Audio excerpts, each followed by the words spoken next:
नमस्कार मेरे प्यारे साथियों, मैं डीपी आज एक नए वीडियो के साथ आप लोगों के सामने हूँ। इधर कुछ समाचार ईरान युद्ध को लेकर के फिर आए नए नए। इसमें आप लोगों ने भी सुना होगा कि आज अमेरिका का ही एक तेल भरने वाला विमान केसी कुछ करके है वो गिरा दिया गया। ईरान ने मार गिराया ऐसा कहा जा रहा है, लेकिन टेक्निकल फॉल्ट से गिरा, कैसे गिरा ये कोई नहीं बता पा रहा है। अच्छा, उसके क्रू मेंबर्स भी कहाँ हैं जो कि इजेक्ट कर गए थे, ये भी नहीं पता है किसी को। लेकिन फिलहाल ये घटना हुई है। सबसे बड़ी जो समस्या आ रही है वो आ रही है स्ट्रेट ऑफ हॉर्मुज को लेकर के।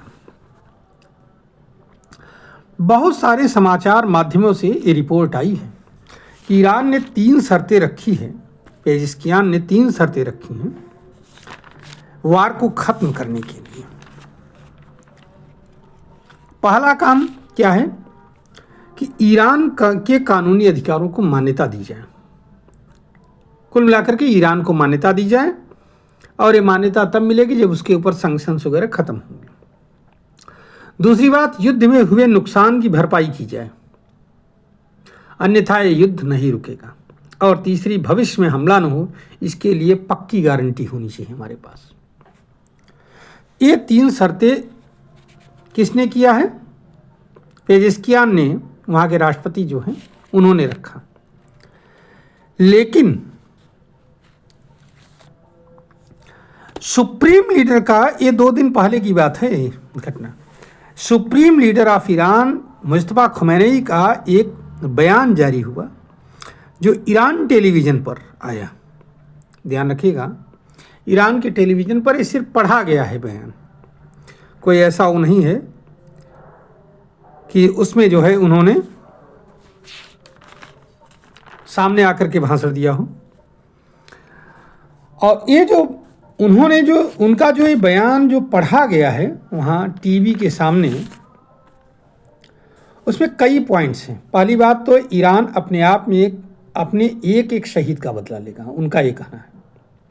पहला बयान जारी किया है उन्होंने जो कि टीवी पर, ईरान के टेलीविज़न पर आया है। उनका ये कहना है कि एक शहीद का बदला लिया जाएगा, और ख़ास तौर से जो हमारे मिनाब के शहर में स्कूली छात्राओं का जो मौत हुई है उसका। दूसरी बात, पश्चिमी एशिया में मौजूद यूएसए के सैनिक अड्डों को बंद किया जाए, अगर नहीं तो उन पर हमला होता रहेगा। स्ट्रेट ऑफ हॉर्मुज शांति स्थापित होने तक बंद रहेगा। ये भी बात है। ईरान टेलीविज़न पर जो बयान उनका पढ़ करके सुनाया गया यही था। अगर युद्ध से हुए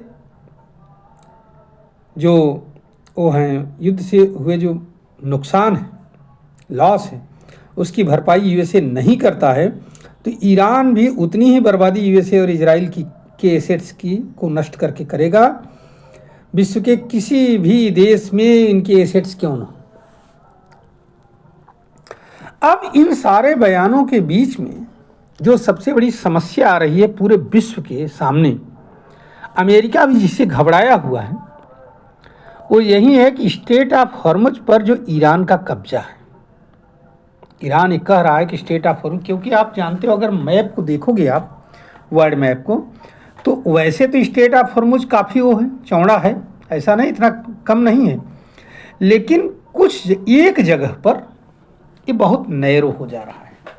केवल 33 किलोमीटर वाइड है, उसमें से भी जो आने जाने के लिए जो सूटेबल है शिप्स के लिए जगह, वो है 2 किलोमीटर वाइड, बस, इससे ज़्यादा चौड़ा नहीं। और वो ईरान के बॉर्डर से लगता है, ईरान के बॉर्डर से वो स्ट्रेट ऑफ हॉर्मुज का वो इलाका जो है टच होता है। और दूसरे साइड में स्ट्रेट ऑफ हॉर्मुज के कौन है? यूएई।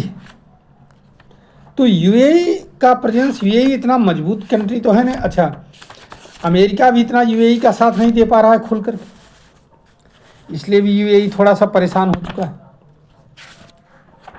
तो इसलिए कुल मिला करके जो गल्फ है, गल्फ ऑफ ओमान जिसको कहा जाता है, तो सबसे बड़ा जो बॉर्डर है वो ईरान का ही यहाँ पर है और किसी का नहीं। दूसरे साइड में जो यूएई है, अबू धाबी वगैरह हैं, ये सब बहुत छोटे छोटे देश हैं, क्या कंट्रोल कर पाएंगे? ईरान के आगे टिक ही नहीं पाएंगे। और यहीं जो हार्म पॉइंट है, यहीं पर सबसे ज़्यादा है, सबसे कम चौड़ा है, यहीं पर सारा खतरा है। अब यहाँ स्ट्रेट ऑफ हॉर्मुज पर के चोक हो जाने की वजह से सऊदी का भी तेल नहीं आ पा रहा है, यूएई का भी तेल नहीं निकल पा रहा है। इवन ईरान, इराक का जो तेल लादे एक टैंकर अमेरिका का खड़ा था वहाँ पर जाकर के इसने हिट किया है, ईरान ने हिट किया। तो कुल मिलाकर के पूरे विश्व के लिए चिंता का सबब बन गया है स्ट्रेट ऑफ हॉर्मुज पर कब्जा, और इसको ईरान अपनी जीत मान रहा है। कुछ भी कर दें, अच्छा मान लिया चलो ठीक है, वर्तमान सत्ता को एकदम ख़त्म ही कर दें ईरान की स्ट्रेट ऑफ हॉर्मुज को अपने कब्जे में लेने के लिए, तो क्या इस समय ईरान को कोई विकल्प दे पाया है अमेरिका? ऐसा कोई विकल्प है जो कि ईरान में एक मतलब शासन कर सके? नहीं, एनआरके की स्थिति में ईरान पहुंच जाएगा, वहाँ कई गुट तैयार हो जाएंगे, तब तो ये खतरा और बढ़ जाएगा। छोटे में जैसे यमन वाले हूती कबीले हैं, वो सब करते हैं ना अटैक स्वेज कैनाल के आसपास। स्वेज कैनाल में जो आपका यमन के हूतियों का कब्जा है, गल्फ ऑफ एडन के पास में, गल्फ ऑफ एडन या रेड सी का जो वो है जहाँ यमन है, तो वहाँ पर एक ये लोग करते हैं, वैसे ये करना शुरू कर देंगे। इस जो भी यहाँ पर लड़ाई होगी, जो भी यहाँ पर ग्रुप तैयार होंगे, तब और समस्या पैदा होगी। अभी तो कम से कम एक है कोई जिससे बात की जा सकती है, तब तो अलग अलग गुट तैयार हो जाएंगे। कुल मिलाकर के स्ट्रेट ऑफ हॉर्मुज ही सरदर्द बन गया है, और अगर इसको भविष्य में कंट्रोल न किया गया तो ये मत सोचिए कि ईरान इतने पर ही रुक जाएगा। भविष्य में कोई अगर समस्या पैदा होगी तो इसको चोक करने की धमकी देगा, क्योंकि ये weak point, world wide weak point Iran को पता लग गया है। पूरे विश्व का ये वीक पॉइंट है।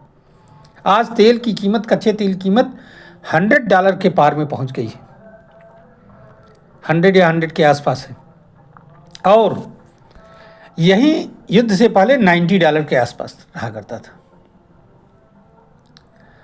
अब अमेरिका कह रहा है कि रूस से तेल खरीदो, तो रूस से तेल खरीदोगे, लेकिन गल्फ की इकोनॉमी का क्या होगा? ये जो दुबई से भाग रहे हैं सारे जो बिजनेस सेंटर्स हैं, क्यों? क्योंकि जब एक जो है एक बैंक पर जब अटैक हुआ ईरान के, तो ईरान ने अब कहा है कि विश्व में जहाँ कहीं भी कोई भी यूएसए का एसेट होगा, गल्फ में होगा चाहे जहाँ होगा, हम उस पर ढूंढ ढूंढ करके हमला करेंगे। अच्छा, एक रोचक बात इसमें और भी आ रही है, आप समझिए जरा सा इनकी उसको रोचकता को देखिए, कितना डुअल पॉलिसी कि अभी तक रसिया का तेल नहीं खरीदना है किसी को। क्यों? अमेरिका कहता था इसलिए क्योंकि वो यूक्रेन वार को सपोर्ट कर रहा है। अब जो रसिया के तेल को खरीदने की बात की जा रही है, क्या अब इससे यूक्रेन वार रुक जाएगा? बहुत छोटा सा है, हर आदमी जानता है। अब ईरान को काउंटर करने के लिए यहाँ बात की जा रही है, सीधे सीधे ईरान को काउंटर करने की बात की जा रही है। अब यहाँ एक दो बातें और हैं। क्या भविष्य में, अभी तो ये शुरुआत है नेगोशिएशंस की, क्या भविष्य में और मांगे ईरान नहीं रखेगा? सिक्योरिटी गारंटी तो होगा ही होगा।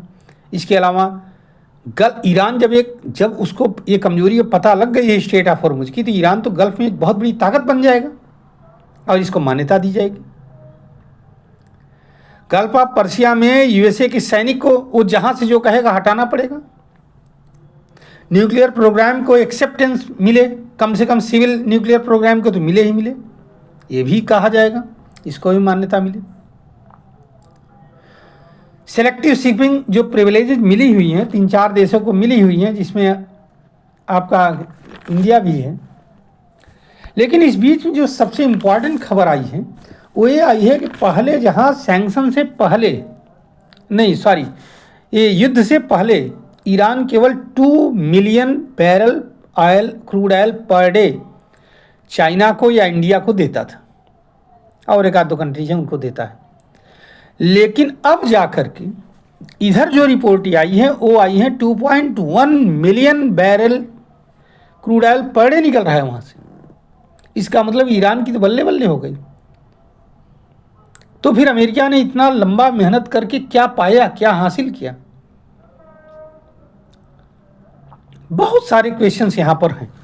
आपको मालूम होना चाहिए साथियों, ये जो स्ट्रेट ऑफ हॉर्मुज का जो ये समस्या आई है वो ऐसे नहीं है। आज मैं इंडियन एक्सप्रेस पेपर में सेकंड नंबर पेज पर द वर्ल्ड पेज देख रहा था, एक एडिशनल पेज इसमें लगा हुआ है, तो उसमें शिप रेकेज 1 मार्च से लेकर के 11 मार्च के बीच में 1 2 3 4 5 6 7 8 9 10 11 12 13 शिप्स को उड़ाया गया है।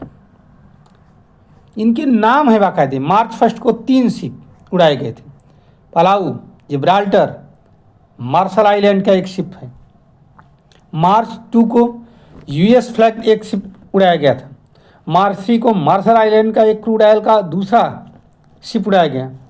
मार्च 4 को मेल्टेस फ्लैग शिप को उड़ाया गया।